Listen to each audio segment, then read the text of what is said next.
It's the next morning. It's breakfast time. The sun is out. No danger of rain today, I think. You see the hills in the distance. I do like a hotel that has a free breakfast. Thai breakfast, not Western breakfast. So it's rice porridge, a bit of rice in the bowl, and then there's a soup with some sort of meatballs and vegetables, and then you add a little bit. Very tasty. Toast, free coffee, sorted. Now we're going to get changed and get ready for the big climb. Day 4, out the door.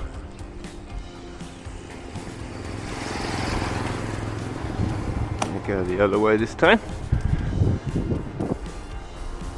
We're going to go and climb Phu Thap Boek, also known as Thap Boek, also known as the hardest climb in Thailand. So I get accused occasionally of just saying this is the hardest climb, this is the toughest climb, as if I'm just doing it for clicks.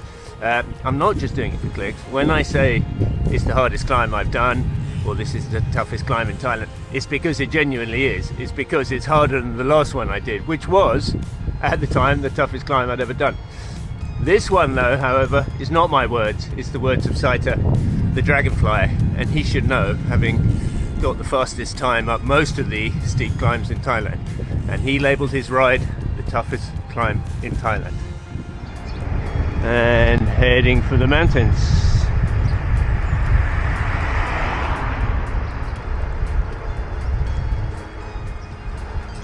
But I don't need to just go on what other people say. I can look at the stats, and the stats are quite imposing. Basically, 1,000 meters of ascent in 6.5 kilometers. That's the main climb, and then it looks like we're continuing and doing a bit extra for the fun of it. That's an average of about 15.5%. I only know one other climb with those stats, and that's Torre in the Philippines. The one I did when I was there a year or two ago, and I said then that that was by far the toughest climb I had ever seen.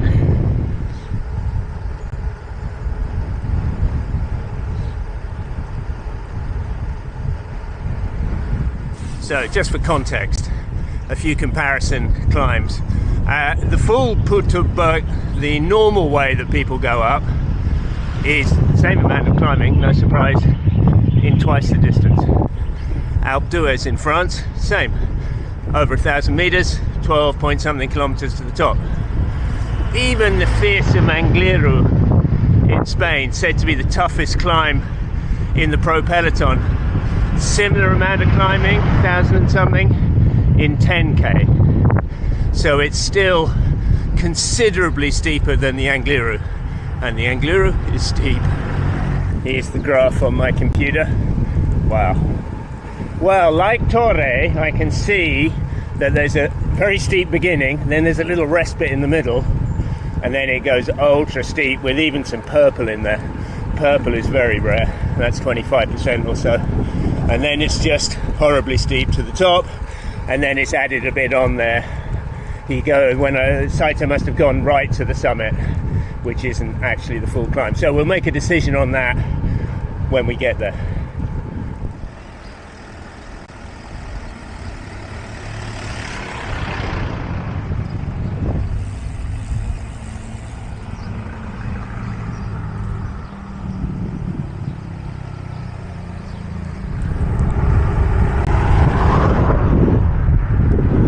That's where we're headed, top of that mountain.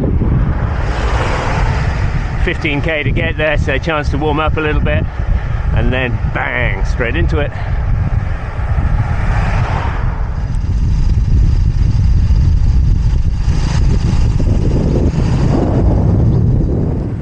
Just passing through Lom Khao town, and this is, if you were just coming to do Phu Thap Boek, you'd probably stay here. I think if you're doing the race, you would stay here. It's a little bit more traditional, like wooden houses and shops. It's quite pretty actually. Certainly prettier than Lomsak.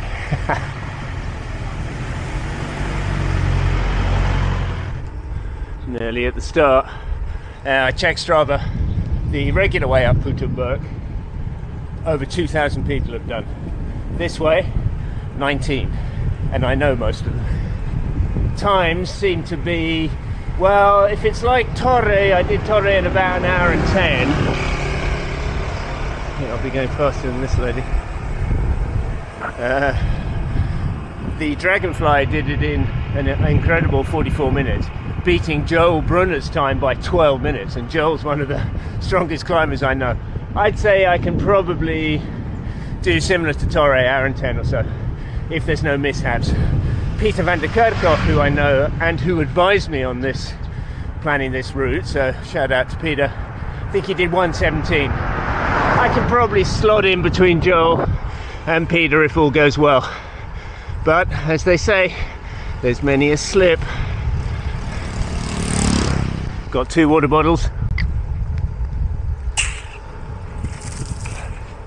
Don't think I need to. Jettison some weight, drink some. A bottle or so for the climb.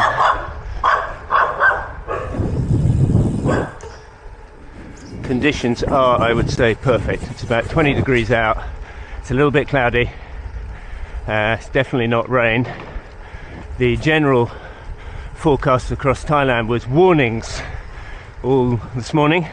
Warnings of a cold snap, excuse me doggy, don't mind me, of a cold snap hitting the north of Thailand. Cold snap in the UK, bad news. Cold snap in Thailand, very good news. It means like these sort of temperatures, low 20s rather than low 30s.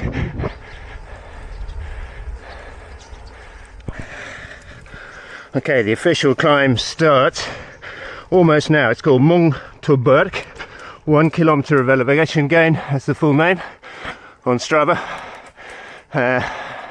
Like a lot of Thai climbs, it starts halfway up the first climb. And this should go for, I think, we'll see now, we'll get the stats, 6.64 kilometers. It'll show me my time. It'll show me my time against other people. The Dragonfly already ahead, racing up. With these climbs, you've really sort of only got one speed, but with Torre, first time I went up, I did have to stop a couple of times, and largely because there were trucks going up and down a narrow road. Last thing you need when it's ultra steep. This, well, we'll see what we get. Second time I did Torre, I did it without stopping. That's always my goal, but you never know what's going to happen. Here we go, first vehicle, but it's wide here. I'm already completely out of gears. My 31, 36 in use now. 18% and getting steeper.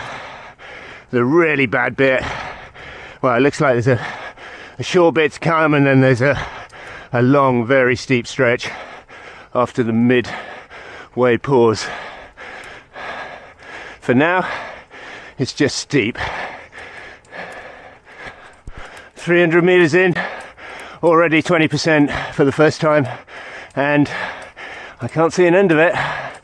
Just keep turning the pedals nice and slowly. Try not to get too into the red. Staying seated for now. Marginally easier bit, so I'll just explain. Staying seated, definitely the easiest option. I don't like getting out of the saddle until I'm forced to, and that'll be over 20%. Once you get out of the saddle though, your weight moves forwards, and then the back wheel can start to spin. Then it's a game of trying to get your weight back, but keep the power from standing, and that's tricky. If the road's wet, no chance, not going to make it. But today, bone dry. Oh, another car, just did a narrow bit, but easily avoided. Road is a bit rough in places. Very glad I bought the gravel bike.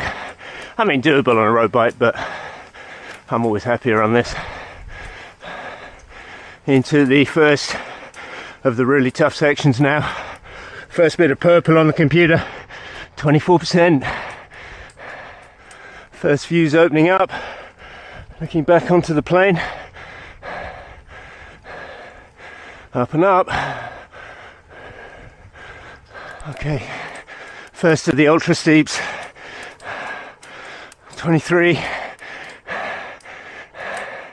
Stiffening. Just enough road to zigzag a little bit. A few cars coming down. Fortunately, none going up, which is trickier because you can't see them coming up behind you. Just hear them. This is quite sustained. 25. Can't talk.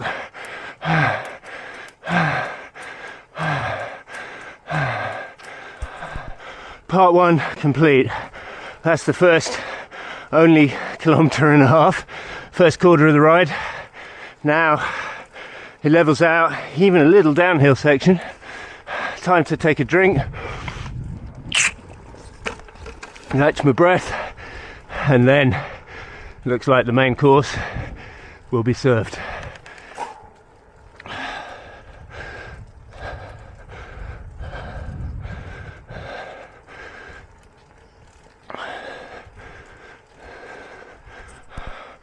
Right, we're approaching the hard bit now. So far, the ultra steep ramps have not been super sustained. You know, a couple of 100 meters, 300 meters at most, which, believe me, is a long old way at 23%, 24%. But now it looks like it's going to go on for quite a bit more than that. So, mentally prepared, had a little drink. Now we got to dig in.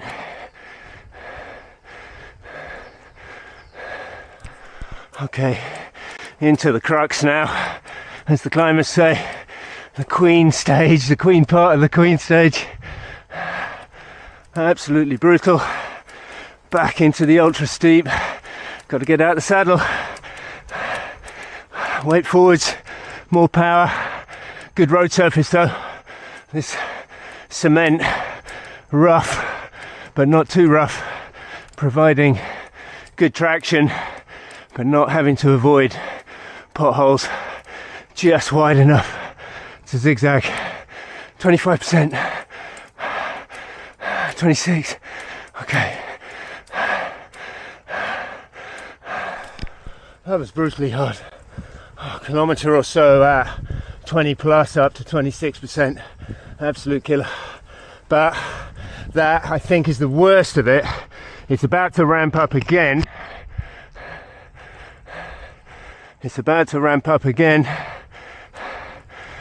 But shouldn't be for so long now. We have got 2k to go. So we've done 4.6. Still a third of the way.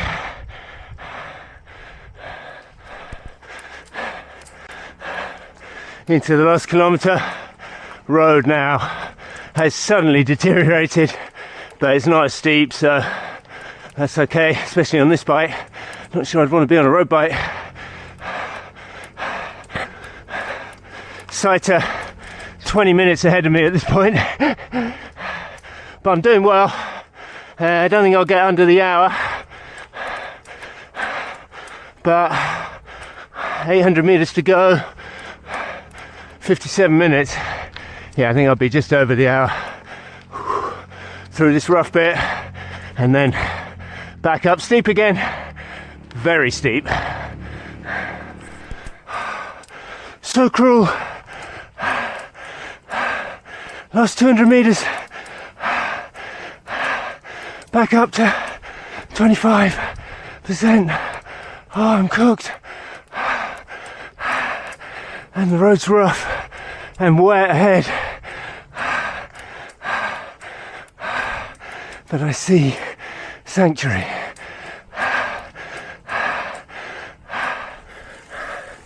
And over the line, there it is, 1 hour and 5. Oh, me oh my. Just go a few meters extra, just in case. I've made that mistake before. And then I gotta stop.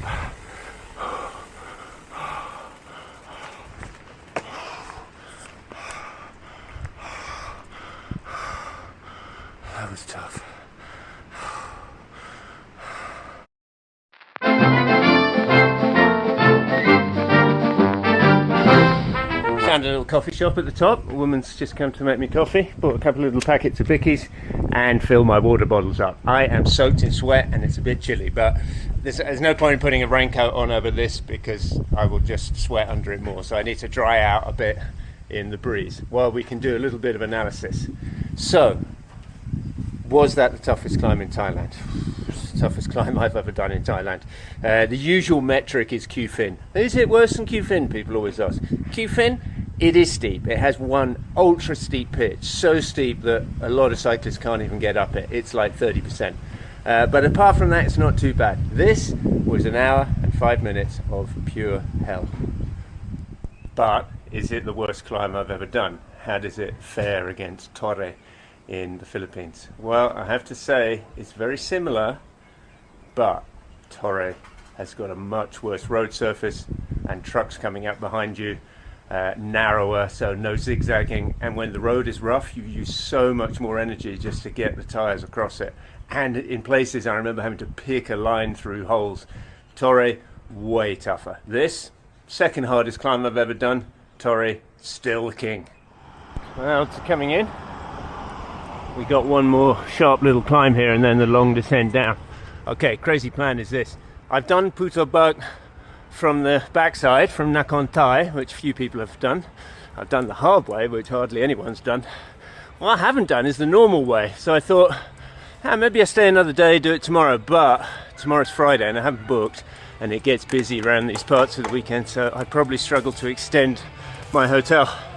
So it's only one thing for it. Gonna have to do it now. So get up this steep bit, find somewhere to eat, digest on the way down, and then ride back up again the normal way. At the viewpoint again, where I was the other day, a little bit cloudier. So we're going to descend all the way down, down, down, down, down, turn around and come all the way back up. Now I get to do the descent on dry roads, far less sketchy than it was the other day. I'm very glad I bought this coat though, because it is chilly up here. Well, I've descended through the major hairpins. I'm not all the way down to the bottom, but I've decided to turn around here and ride back up. So it won't be such a massive climb, but it'll be, could be another 1,000 meters back up. And I haven't found any food yet, so I'm probably going to have to stop and just get some snacks, and that'll see me through.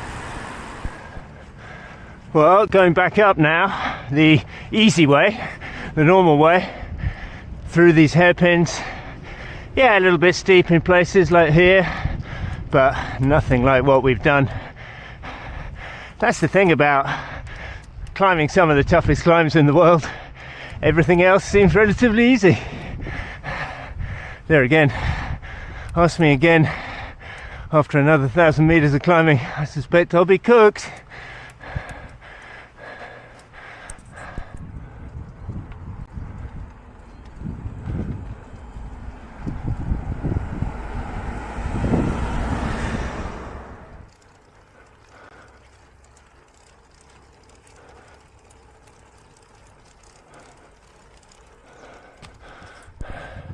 Well, this isn't quite back up to the viewpoint at the top, but this is where the race ended when they ran it, and this is where I'm ending. I've climbed 2,500 meters in 53 kilometers. That's insane. I am absolutely cooked. I need food. All I had was a little snack halfway up. I gotta descend now, get some food, and then home for R&B. But rather surreally, there's a flock of sheep up here. Makes me feel very much at home. Okay, down, down.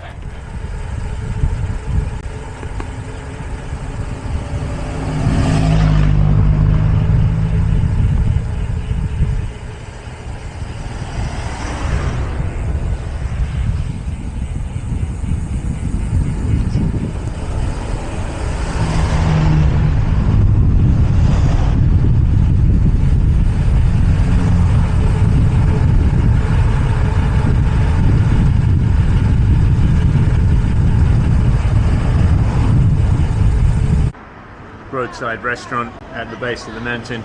pad krapao, very famous Thai dish, with a, I have to say, a poorly fried egg. Normally Thais are very good at frying eggs and they're nice and runny yolks. This one has seen better days.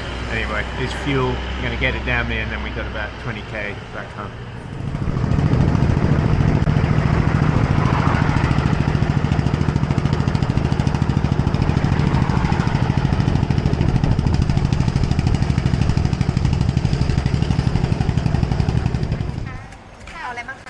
Thang mo หนึ่งถุงครับ Thang mo watermelon. I've got my tang mo, got my watermelon. Shorts are a little bit salty, not surprisingly. That was a tough outing. Pretty happy with my time, 1 hour and 5, pretty much as I predicted. Puts me third on the leaderboard. Not sure when anyone else will ride that one again. Superb day out, been a superb trip into the Thai Alps. I think I've given it a good exploration, and now I'll be off somewhere else. Not quite where I planned, I think, but you'll find out more on today's ride.